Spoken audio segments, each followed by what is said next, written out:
Well, welcome back, fellow travelers, journeyers, to this is podcast number 18 of the Journey of Integral Recovery, and I am still John Dupuy, and that is Dr. Bob Weathers, and this is our producer and co-podcaster, Doug Prater. Hi, everybody. And we have been rolling along, going in really interesting highways and byways as we try to get through the Aqua Map, which is kind of Ken Wilber's meta-theoretical set of lenses to understand reality in ways that we've never been able to do before. And it is just such a wonderful application to the journey of getting sober, growing up, showing up, waking up, and cleaning up, all right, which is what this is all about. And we're on the last little part of it. Well, we're the last part of the model. No, we're on the introductory for the last part. Okay. So, and I'm going to try not to screw this up too bad. But today we're going to talk about types. Okay. And this is so important. You know, thank you, Ken. Thank you, God, for showing Ken how to do this. That if you don't do it, it just everything gets messed up. It's like there's not any of these things that you can leave out, and it's just going to be a disaster. You know, sometimes I think the 4 quadrants is enough, just that, and we just focus on that. But it really takes all this other stuff. Why? Because you know, we were talking about the last couple of podcasts. We're talking about states and, you know, stages and how they work together to achieve these higher versions of ourselves. And very important recovery, because if you don't get to some higher stages, you're gonna drown. So you need to climb up, you know, to these higher levels where addiction's no longer controlling your life, emotionally, physically, spiritually, you know, humanitarianly, etc. You know, it's a complete transformation, and the journey goes on from there. And what we didn't have before in recovery treatment was this understanding of stages and states, for that matter. And that's one of the problems with AA, you know, that you kind of get stuck. You know, there it is. There's nothing beyond this. You just got to come back, tell the same old stories, do the same old things over and over again. And a lot of people finally they go, God, I love this, and it's been great, maybe even saved my life, but it's time to move on, and there's not really room for that. And if AA would add, you know, just this understanding that there's, you know, it's not the same when you're 3 days sober and going to your first meeting as when, you know, you've been sober for 26 years and you're doing something else, you know. Hopefully there's a difference. If not, there's something drastically wrong, right? So we're going to add types. And there's Myers-Briggs, which is very kind of a Carl Jung influenced typology. And there's the Enneagram, and Pam was telling me about something called Ocean. Anyway, there's various ones, but the one that we've been using in integral recovery more than others, and you're totally invited to use whatever ones you think, is the Enneagram. Okay, and let me just give a few introductory statements. It's really interesting. It's really old. It comes from, there's Persian roots and Near Eastern roots.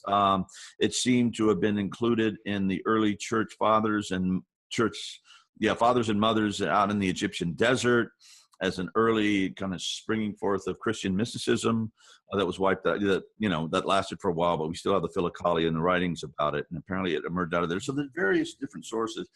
And so it's been around for a long, long time. And it was always used for, in the beginning, as a part of spiritual growth, because we have different types of people and not everybody's the same, but we do have certain archetypes that seem to emerge. There is some kind of order in the way human personalities emerge. And why that is important is it's a type of mindfulness. The more that you are aware of your own proclivities and your own weaknesses and your own hooks and your strengths and all of this stuff, the better you're able to function, and you're able to understand other people better. And not everybody's going to see the world and react and want to do the same things you do. You know, it's like I'm self-professed counterphobic 6. And Doug, you're probably hanging around 4 or 5 there, probably a 5 with a 4 wing. And this, my dear beloved brother, Dr. Bob, is a 7. Yo. So, you know, a 7 and 5s get along really well. But, you know, the 7 might say, hey, man, let's go do this. And Absolutely. And he would say, I would rather read a book. Thanks. So anyway, but I'm getting, again, the horse in front of the carriage. So before I launch on to my thumbnail description of all the points, anything you guys would like to add? I would like to jump in here and say that, you riff on something you mentioned earlier. One of the most fascinating things to me about studying typology, which is something that I had always been interested in, taking different personality tests and learning about myself. That's my 5. I want to know as much about everything as I possibly can, et cetera. But learning through Ken's work and through what you just said, that the study of the Enneagram and the study of typology can be used to illuminate our specific obstacles and therefore our specific path to spiritual development was really kind of groundbreaking for me. I thought, well, that just sheds a whole new light on this and gives me another reason to really work with it. So it's just fascinating, and there's so much depth and richness here. I'm glad we're talking about this today. Yeah, and it can allow you to be more free and have more diversity. You know, often you see like religious groups, you know, their founder was the Buddha, you know, maybe a 5, I would say. And so the whole religion becomes very 5-ish, you know, or if the guy's a 7, anyway, I don't want to offend too many people, but anyway, they begin to project it and you think that's the way, you know, the 7's way is the way for everyone. Well, no, it's not. It's really, really not, you know, and especially in the beginning. And they say as you begin to heal and emerge, in some ways you manifest the healthy aspects of your point or your type, but also you begin to take on the positive characteristics of the whole human family, which is kind of a cool thing. So anyway, so the Enneagram comes from, I guess it's Greek Enneagram, professor. Yeah. So it's a 9-pointed geometric figure. So there's 9 points and there's different lines and everything, but we're not going to get into that today. And maybe we can put up a picture of it. And here's the really good news. I'm going to confuse everybody today, and then we're going to bring on the experts, you know, later on and on the show. But just to give you a taste of this, and you know, this is becoming pretty mainstream. You know, a lot of people know about Enneagram, people that call me and stuff and say, well, you know, we get in sort of deeper conversation. And where are you in the Enneagram? And they'll say this, and it just kind of begins to open and illuminate what's going on. And we were taught at JFK, and Pam, my wife, and I, we were in grad school, which is where we met, 3/4 of the Enneagram. Well, it was also mixed with DSM-3, I think, at that point, and the diagnostical statistics manual, and you know, about pathologies and everything. But they also used the overlay of the Enneagram, which was really, really fascinating. And that was the first time that Helen had ever begun to teach in public. This is Helen Palmer? Yeah, Helen Palmer. I didn't know. So she was a real pioneer, and she got a lot of heat from people who were trying to keep this thing kind of buried and esoteric, you know, not get it out to the mass, you know, everybody. And, you know, and anyway, there's always conflicts, but she I think she was sued, but she pioneered on, you know, and has blessed us. So, and she's an amazing, lovely woman. Anyway, so there's 9 points, and I'm just going to go through, and you guys just interrupt me anytime you feel like. So there's point 1, okay, and the characteristics of, well, let's see, the different authors name them different ways, but it's the perfectionist, okay? It's the they tend to be, and this is, I'm speaking of the average or maybe unhealthy one, because they all go through phases. And there's a great book called the Wisdom of the Enneagram. That's a great blurb from Ken. But in each chapter they have, you know, like super unhealthy, you know, unhealthy, average, doing pretty good, really good. And so you can go, oh yeah, last Monday I was doing pretty good. Today, not so much. But anyway, you can see the different, you know, parts of it. So it's all, hold that in mind when we talk about all these points. So it's also called the judge. All right. And there's a tendency of black and white thinking. It's either right or wrong. There's no gray. There's no bringing it together. They tend to be, and I find this comforting at times, they're very judgmental on themselves. They're too busy beating themselves up to beat me up, you know, but when they do turn their focus on me, oh my God, have they got a lot of material to work with. So yeah, so my kind of gut reaction is one, I go, oh no, you know, you gotta start judging me and all this stuff. My dad was a 1. And yeah, when he was in his negative state, oh God. But when he was his great state, you know, healthy ones. And by the way, when you're getting healthy, you go to a certain point. When you're unhealthy, under stress, you go to a certain point, and then you have 2 wings, just to confuse the issue more. So it's complex. But the 1 goes to 7, which is, he was so delightful. Everybody just radiated just around him because he was so funny, so self-deprecatingly beautiful, man. Anyway, so my father, the 1. So, and another friend said, we're not just our points. you know, say I'm a 6, but we take on the stuff that we're handed from our parents. So my father was a 1 and my mother was a 3, which is achiever doer. We'll get into that. So just to give you a taste of how this works is that, you know, I can never be good enough and I can never get enough done. Like, no wonder I feel crappy about myself all the time. And it wasn't until I started working on myself in therapy in grad school that I started to realize that. So, oh, okay. You know, I don't have to be perfect. And, you know, I have to get done what I have to get done. And I don't have to lay things on myself. And I'll never be able to compete with my mother as far as doing a million things. She was really, really an amazing woman. So anyway, so anybody want to comment about the 1 as we just very, very briefly get a taste of what these points might look like or feel like? I'll say a word here, John. I'm really kind of taking notes today because and I know you're aware of this, I'm far less familiar with the Enneagram, but I'll tell you as I'm listening, even to your last comments about your mom and your dad, I've been steeped in the Myers-Briggs typology owing to my training in Jungian psychology, is that while they're not at all equivalent, I think the idea of typology and how it can inform us is quite parallel. And I'll say this much, is my first exposure, which also for me was in graduate school, to the Myers-Briggs or the Jungian temperament, you know, the Jung's types. It really was one of these kind of scales falling from my eyes experience, in light of the fact that in the Jungian typology, just one of the dimensions is thinking versus feeling. And what became very clear to me, I was thinking of this as you were talking about your mom and your dad, is that I'm from a family of 6, my mother and father and 3 siblings. And out of the family, little Bobby was the only feeling type. Every other person is thinking type. And so how that oftentimes goes is I adapted myself to that. Yeah. Because I was a decent student. I didn't assume anything was wrong with it. I just assumed all the way through adolescence, all the way through school, all the way through adolescence into young adulthood, that I was a thinking type, and things began to break down. Remember how we talked in our last podcast or two about disequilibration? It was like, although I can think just fine, my primary location is in my heart, and there was no modeling or reinforcement of that in my family. And just as for you with your mom and your dad, you received strengths from them on a good day. On a bad day, there might have been judgment or expectation, even from within. Well, my Lord, do I identify with what you're saying? Because I grew up then always judging myself on thinking in categories related to thinking, and never once thought maybe that's not what I am. So it was incredibly liberating for me, as I know it has been for you, and I'm sure for you too, Doug.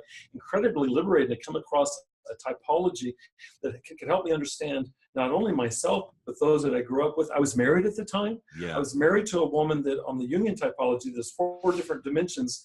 We were opposed on all 4 of them. And the woman that developed the Myers-Briggs, Isabella Briggs-Myers, did a bunch of empirical studies as you can calculate the length of a marriage. No comment on the quality, but you can calculate the length of a marriage based on how much overlap you have on those 4 dimensions. I was married to a woman that we were polarized on all 4. It's a miracle that we stayed married for 12 years. But it really was, it provided a non-pathological language. I love this about typology.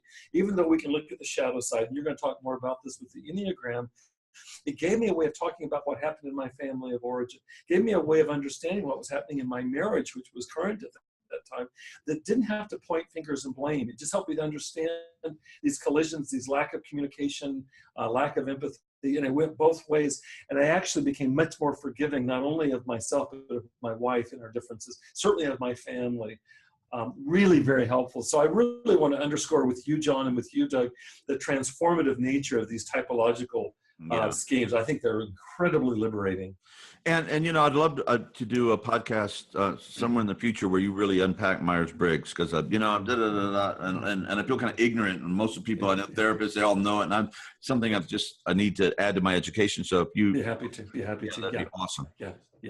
So now I'm going to take notes. I'm going to take notes as you're talking. I'm all ears. Not to further muddy the waters of typology, but masculine, feminine plays into this as well. Eros and agape, etc. And maybe we can get someone, Colleen comes to mind, but maybe Yeah, somebody yeah, or yeah. to come in and discuss that in a Thank future you. episode as well. She'd be happy to. In fact, for what it's worth, you guys, Colleen's expertise in Myers-Briggs, she's had massive amounts of training. So at some point, I'd far rather have her come back and present, and she could address in the same conversation, the masculine and feminine, but she's got really deep training, just happens to be one of her specializations. And it's not mine. I'm familiar with it, but not nearly as much as Colleen is. So maybe in the future. Yeah. Yeah, and somebody once said that every theory, every model has to be as simple as possible, but no simpler, because things are complex. Well, because reality is pretty complex. I mean, maybe not in a kind of a unity state, it's all one, but when you get down to evolution and relativity, my God, there's a lot of complexity emerging in this whole dance that we're doing. So yeah, and the masculine and feminine is very important. And, you could have a one where we are, who's the feminine one, and it's going to be a bit different from a masculine one. And then, of course, as per Carl Jung, for a man or a masculine type to become whole, it needs to make friends with and embody the feminine. And the feminine needs to embody the masculine. Then you have the whole thing, and then you have life. I mean, that is how life emerges if we're not, doing symbiosis or something. Let me ask you a question, John. I know that this is early in the conversation. Thank you for saving me from the unicelled organisms. I was starting to fall off a cliff there, but go ahead. No, I didn't feel like at all. You actually spurred this question, and Doug, you can chime in here too. I'm very curious from a Jungian perspective. While one has one's type, that it would be one's preferred kind of go-to, I prefer feeling. I've made my living by thinking.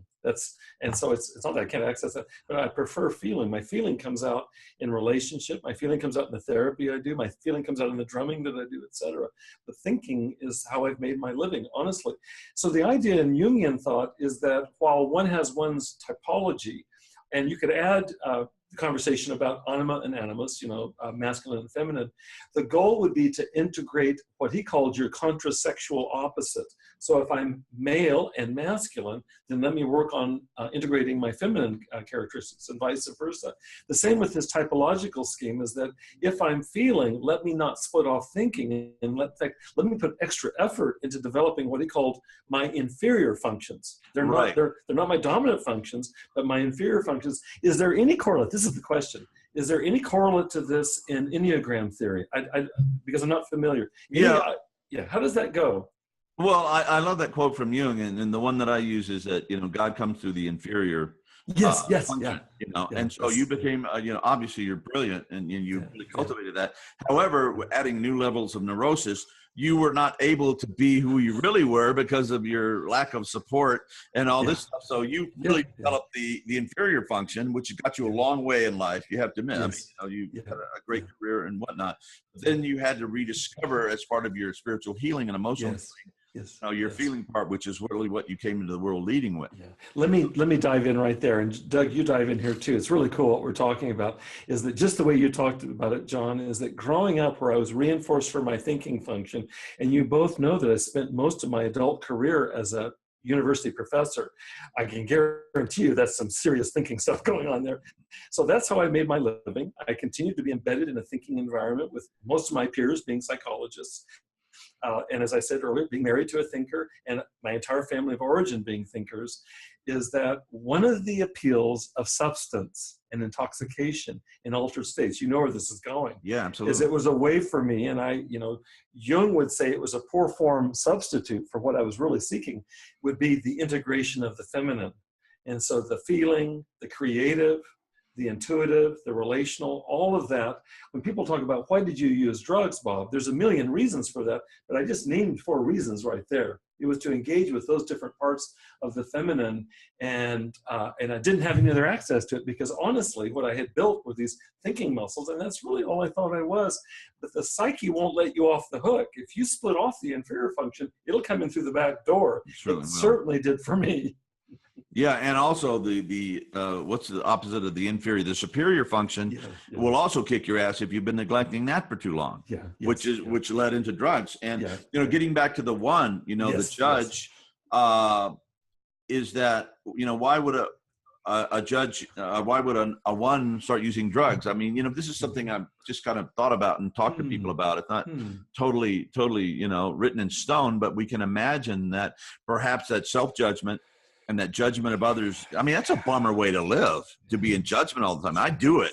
I'm reading the news or something. I'm like, oh my God, and, but you can't do that all the time. And that, that black and white, I know one whom I'm pretty close with over the years, and inability to start to integrate these polarities can cause a tremendous amount of just delusion and psychic pain. Can you imagine? And a particular person said, I've never done anything wrong. Can you imagine? It's like, holy, it was just, well, I said, well, I've done enough for both of us, I'm sure, So, I mean, but that can be the really unhealthy, rigid structure of a one. So unless we're going to do one podcast on one point, which maybe two down the road, we should move on to two. Okay. And two is the helper, okay? And often you'll probably find in our culture, masculine, feminine, more women tend to be twos than you find men. I mean, it's a broad generalization. Or gay men, feminine gay men tend to be twos, and they're about helping and service and helping others to get their sense of who they are by helping. Okay, which you can imagine can be really annoying and unhealthy too, because it gets very manipulative. And it also can be very seductive. And two women can also be very seductive because they use that to kind of control, and they want to kind of be the power behind the scenes, but they totally want to be acknowledged of how helpful they are. And if you don't, you're going to be in trouble. They're going to get really pissed. So if you have a two, just, wow, thank you. You're so helpful. You're amazing. Couldn't do it without you. Yes. And not that we all wouldn't like that, but it's particularly healthy for two. And of course, what are some of the, some of the pathology can be very codependent. You're always trying to help live in the glory of the other. And twos are actually pretty prone to addiction also, because there's a lot of sensitivity there, and there's a lot of abandoned self, in order to help others. And I went into that for years before I really got smashed by the universe and broken apart and put back together again. I said, man, I suck so bad. So I'm just going to have to do a lot of good just to justify my wretched existence on the planet until I die, and that was kind of that service as an avoidance, or a phrase that Ken talked about in his new book, The Future of Religion. You're numb to numbness. I love that. You're not even aware you're numb. You're so numb. So first, you break through the first layer. Oh my God, I've been numbing out. And then, with work or grace or whatever, you open that particular door, and then all the goodies start to emerge, and the baddies for that matter, and you can put all that together and realize human being, hopefully. So, Chills, that's any questions or comments about twos? It's a swing to martyrdom. Yeah, nice. And there's in twos, you mentioned this already, but a very unhealthy level of neediness, unless that is something that you're aware of, because the self is important too. Taking care of oneself, depending on the acknowledgement and support from others that you're looking for through your service, is one of the ways that twos can move forward and integrate and continue to develop.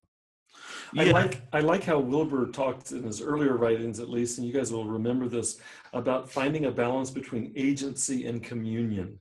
That we need to be both open to communion, which would be more the feminine impulse, or like you're saying, John, the helping impulse, but not at the expense of autonomy or agency. And it's always a tension about how do we carry this. And I think you're right, John. The generalizations pertain is that we men are socialized to be agents at the expense of communion, right? And women the reverse of that. And so it's how do we carry that, again, kind of carry that lesser known, or that kind of opposite function, carry that consciously. And without that, then you end up with the pathological, it sounds like with twos, you end up with the pathological variation of that, which is, like you said, Doug, that's the martyr who is only communion, no sense of self, and the self ain't happy about that. Yeah. As an aside here, I would like to have as a guest on one of these episodes here soon, a gentleman by the name of Wesley Fuquay, who works with something called the Psylogia method, which I went through him and John did as well a couple of weeks ago. Brilliant guy. I worked with him on unification of opposites. Specifically, I worked with agency and communion and bringing these things together. Interesting. That's great. Really I'd love powerful. to, I think love to hear from you. Love to hear from you in your work. That's great. Yeah, and on the extreme, the masculine is like, get her done. You know, this is what I got to get it done, and screw everything and everybody else. Got to get it done. And the on the stream of the feminine, it's like it's all about receptivity, and so for the feminine, they have to boundaries, agency, this, and the basic masculine has to pull his head out of his ass and realize it's not all about you, you know, and you have to open yourself up to the rest of your community in the world. So again, thumbnail, brief. Sometimes painfully brief and just painfully said.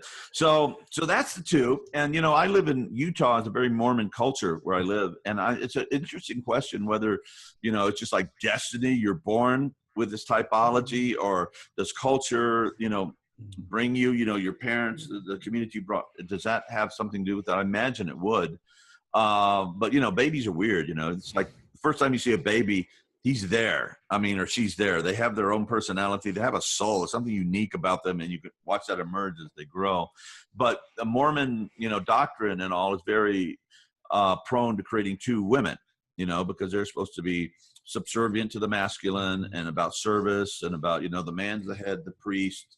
Women can't be in priesthood. I mean, obviously the Catholic thing too. And so you find, you know, very helpful women. Sometimes it's annoying when it's not healthy helpfulness, you know, it's just like it's coming from a place that's not exactly squared away. Then you get, you know, then people emerge and become themselves within any tradition. But I've noticed that a lot in Utah. You run into a lot of the two feminine stuff, and it's kind of refreshing when you find a two man. Like, oh, that's kind of cool.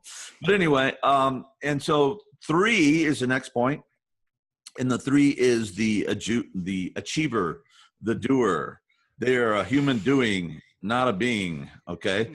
And I mean, they're really good. If you have a startup, you need a couple of 3s at least just to get things done. My mom was that. She was unbelievable. Multitasking and all that she could throw together and accomplish. And she never complained. She was always motoring on. And, you know, and say an unhealthy 3, well, not even unhealthy, just kind of average 3. You go into their office and they have all their diplomas and awards and shaking the president's hand, maybe not current president, but anyway, I said current president, I mumbled, but depending, maybe so. So, you know, and they're you know, they're well dressed, and I've noticed there's a chameleon aspect to the 3, is they can see, you know, what's the accepted norm, what's the power suit, and they can just adapt. I imagine actors would take that ability on when you're taking on a role.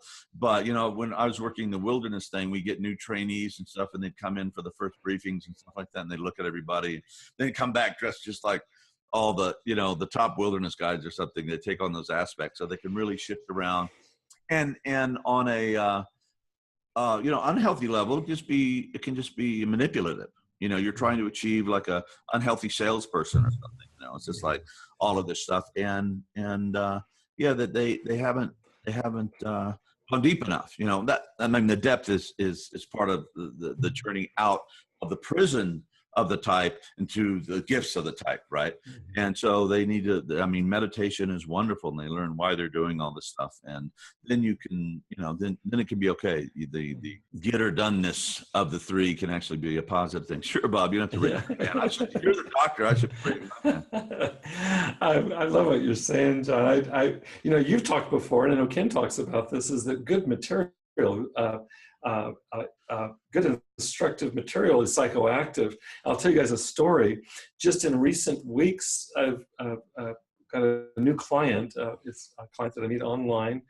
And this client read Wisdom of the Enneagram and had one of these epiphany experiences, and is working on 3, just what you're talking about right now. But immediately it gives a shorthand. I actually have the book and I read that chapter, but it gave us a very quick shorthand for talking about his life. But he's having the experience that we were talking about earlier, which is everything is making sense in his life, his work, his marriage, his family, etc., his unhappiness, his growing edges, all of that. I think it's an incredibly psychoactive thing to be able to have good theory like this. And so I just want to say that, affirming what you're saying, and it's just interesting that was the initial conversation with this client. We need to start by my by talking about me being a 3. And that's where we begin. Yeah, you're right. It is psychoactive, and Yeah. and you just understand what, world leaders or leaders in organizations or followers, anything. When you understand, you go, okay, and you can work with them. And you can be more compassionate and more understanding to yourself and to others, and more skillful, I might add, more successful. It actually provides also, it's implied in what you're saying, but he's got more compassion for himself. His rough edges and conversations that replay in his mind, they all make sense to him now because of his 3-ness. It's beautiful to see his empathy for himself, the lack of shame, as well as a willingness to work on its rough edges. It's all implied in this theory. Brilliant. Well said. So we'll leave a little 3. That's a type A, and in the DSM diagnostic statistical manuals, they don't have I don't know if they have workaholism as a disease yet, but type A in America is like, that's what you're supposed to be.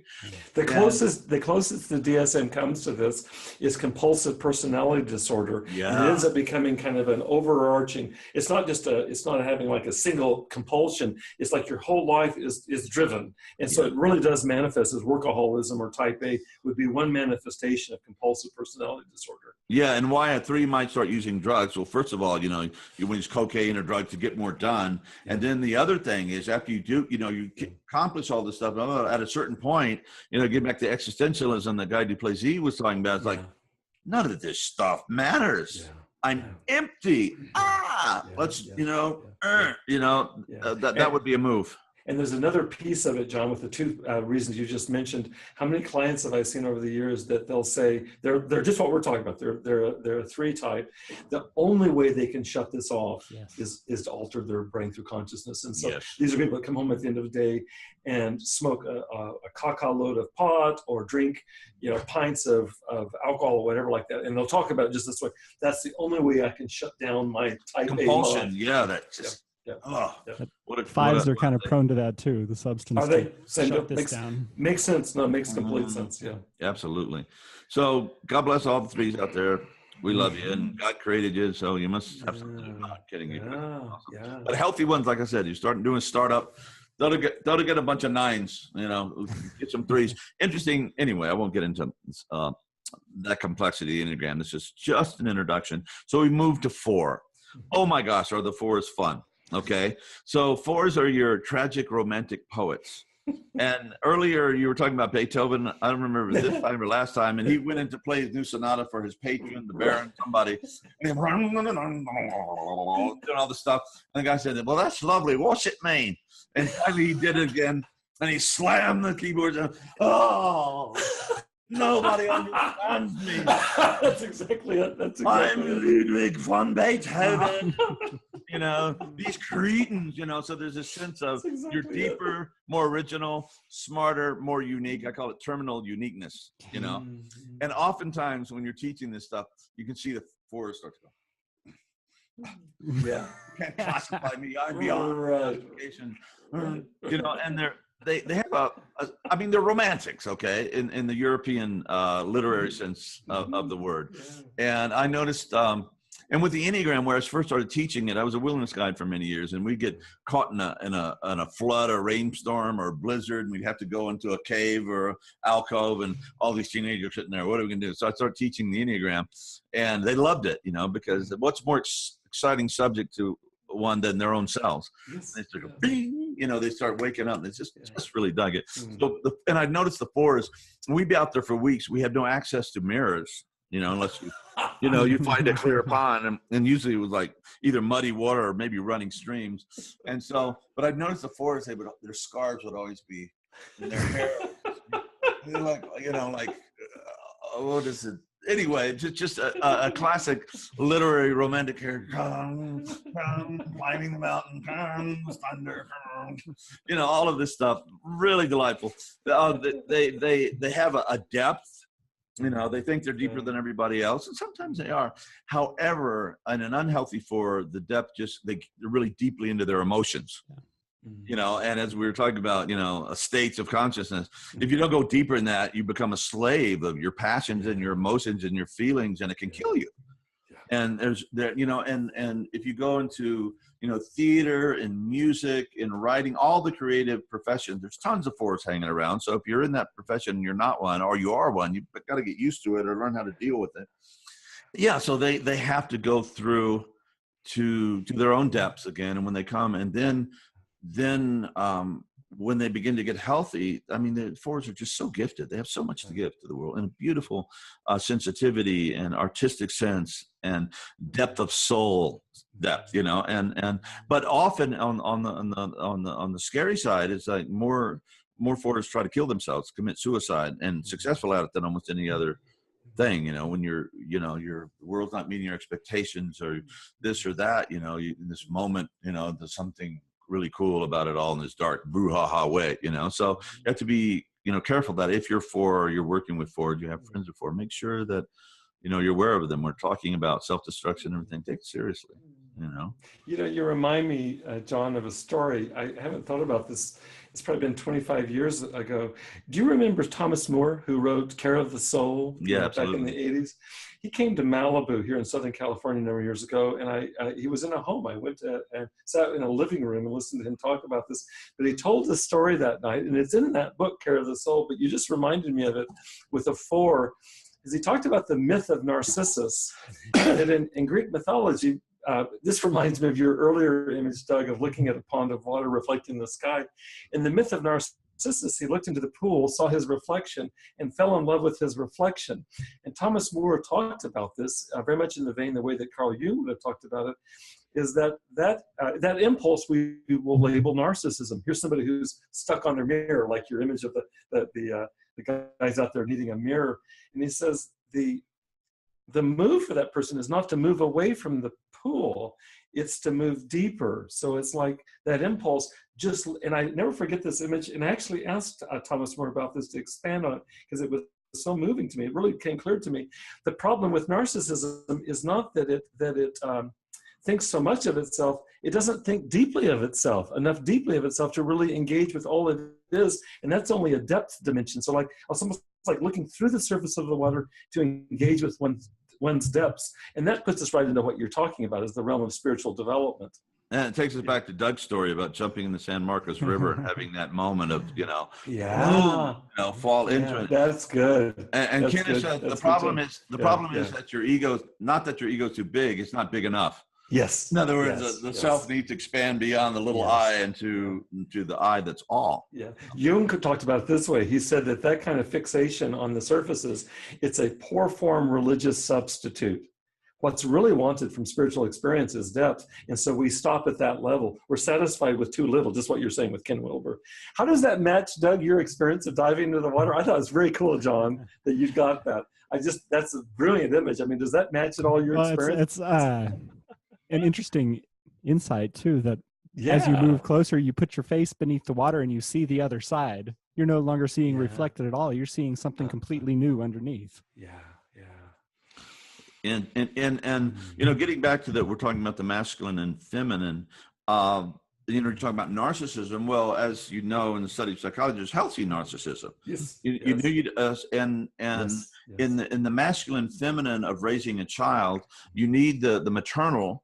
That it's just you're the adored, you know, the object. We're so happy you're in the world. We love you. You're my precious darling, blah, blah, blah, which is really good. I mean, we need to have that and be able to nurture ourselves. And no matter how bad we screw up, sometimes realize that essentially we got something from somebody when we were children, or even before, you know, before just infants, that realize that, you know, we can access that. Again, the masculine, however, is like, I love you when you do the right thing. Okay. So you need that both, you know, if you just fall into, I'm perfect, I'm okay, I'm special, blah, blah, blah, without that thing. Yeah. But you got to show up in the world and you have to take responsibility and behave in a way that's honorable and good and compassionate, skillful, and all that stuff. You know, but if that's all you have, you got to do, you got to do the right thing, but you don't have that ability to self-nurture, you know, it's also, there's an emptiness and a pathology there. So you really have to bring it together where you realize you've got to show up, you got to take responsibility. The same, you know, you can stand and look in the mirror and say, you know, hey, you know, you're loved, you know, you are loved. I have a lot of type 4 go. deep within myself. I'm most probably a 5 with a 4 wing. And Bob, on the Myers-Briggs personality type, I am either an INFP or an INTP, depending on the day and depending on the way the specific questions are worded. But the thinking and feeling are very, very close in me. That's very true.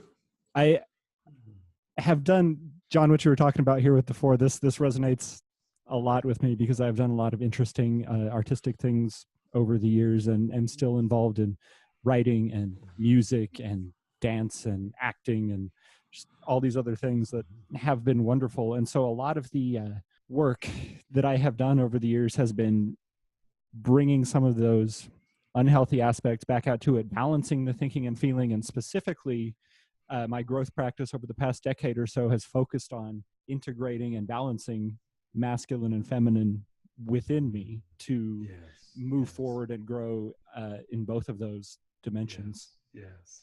And, And I think, we don't have to be like, it has to be a 50-50 mix, but we have to have some balance, so you don't have to just be. I remember when I first got to JFK, it was very green, postmodern, and the women were all kind of masculine. Nobody wore makeup, and they were kind of rough, and all the men were really soft and everything. I was going, what the hell is going on here? And I think as we move into, beyond that, which is understandable, because the women are going, feminism, and women have been oppressed and put down and not paid and, made, less than for, thousands of years now.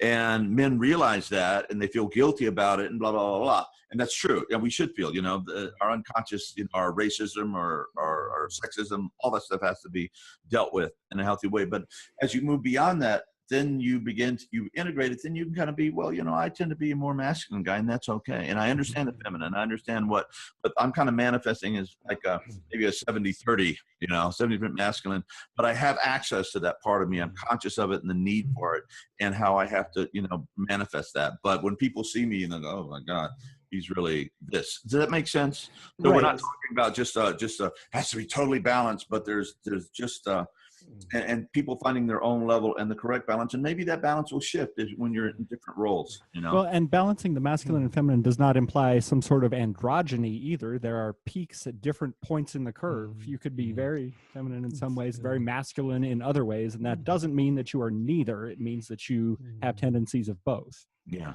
Thank you. I want to come back to something you said, Doug, and then mention something John said just prior to that. When you mentioned your typology in a Jungian framework, so that I'm going to simplify it, you're introverted, intuitive, thinking / feeling, maybe feeling / thinking, and perceiving. So I'm going to say for shorthand, INFP with a fair bit of T. Okay, we have exactly the same typology. Which makes for a very curious mix with what you're talking about, John, in terms of Enneagram, is that Doug and I have identical typology in a Jungian framework, but have different typologies in Enneagram, which suggests that they're parallel and there's some overlap, but they're also quite separate. I found very curious for you to say that, and we'll come back to the Jungian later, but it's very interesting is that these are non-intersecting systems that way, at least to me. And I wouldn't have known that until you confessed that. I thought, that's interesting. We're identical typologically and possibly different in some significant ways or not. I don't know. I like you a lot, Doug. So that may be, and there's a lot of reasons for that. And yet we carry different Enneagram kind of primary residences. John, I wanted to come back to your comment about narcissism, just to make a comment about that as well. It's interesting. I love what you said. In contemporary psychoanalysis, narcissism and narcissistic development is non-pathological. It's really a synonym for self-development. Narcissism is in self-development. So for example, all of us need narcissistic supplies. There's no negative or pejorative connotation. Narcissistic supplies in terms of being mirrored, in terms of being met, in terms of living up to our ideals, all of that supplies us. The only problem is when there's something that's thwarted in terms of our nutrition, let's say, then developmentally we get stuck in pathological narcissism. I'll finish with this comment. 2 issues ago in Rolling Stone magazine, which I've read religiously since childhood. It's a great magazine. The cover article was on the pathological narcissism of President Donald Trump. And the article was written as a psychologist would write diagnostically about a patient. So it really wasn't a diatribe or a polemic. It was just, here's what goes into, speaking of the Diagnostic and Statistical Manual, here's what goes into the diagnosis according to the DSM of pathological narcissism, and then just offered evidence. And I'll let people come to their conclusions. But it's very curious because what it was looking at was what happens to narcissism, which can otherwise be healthy, when it gets derailed developmentally. Well, it looks like pathological narcissism. Yeah. Yeah, where the only point of reference is yourself. Yes. And the whole world and everything only has meaning as it reflects your own. Exactly, your exactly, own John. brain, you know. Yeah, exactly. It's like you can imagine the problems that, well, look at it, look at the presidency of Donald. It's really Say sad. no more. Yeah, say no more. Don Henry's not in that. No, but just getting, before I move on to 5, Doug, I really appreciated your ability, the artistic self and the thinking self. You really, you're truly like rocking on both those things. Really, I don't know really which good. one is it's really been fun to watch. I have a suggestion here, gentlemen, and I want to run it by you. Rather than racing through the next several types, how about if we take a natural break here and come back in our next podcast, and so that we can give ample time to not only the other types that we've yet to describe, but also look at applications. Would you be agreeable to that, John? I hope the rest of you out there listening are having as good a time as we are, because if you are, this thing will grow and reach a lot of people. Well, anyway. Let me mention something here, John, is that I think the viewers know this by now, but Doug and John and I, we meet every couple of weeks, sometimes every 3 weeks or so, and we move through 3 podcasts consecutively. We break them up topically, and they're presented each week in sequence. But I was aware of something today in the break between our second and third podcasts. I feel this every time we get together. I come back and I'm beaming because I feel so much pleasure and joy in what we're accomplishing together, and I also feel so much love for both of you. And I know that it just radiates. By the time we get to our third podcast and we're on a roll, I can hardly keep from smiling the entire time. You are smiling a lot. That is very true. And Doug, you're trying to control it, but you're smiling too. So, 4 is just not so cool to smile.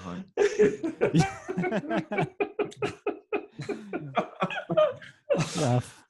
5 and 4, I'm either supposed to be attached or, I can't wait to hear what you do with 7 in our next podcast. Oh, John. My goodness, they're a lot of fun. I may miss that day.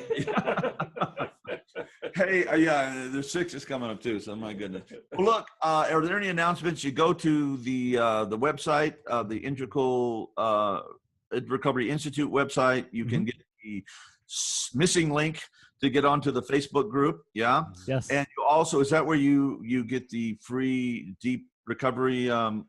It's Deep Delta, and you can go to it right there on the integralrecoveryinstitute.com.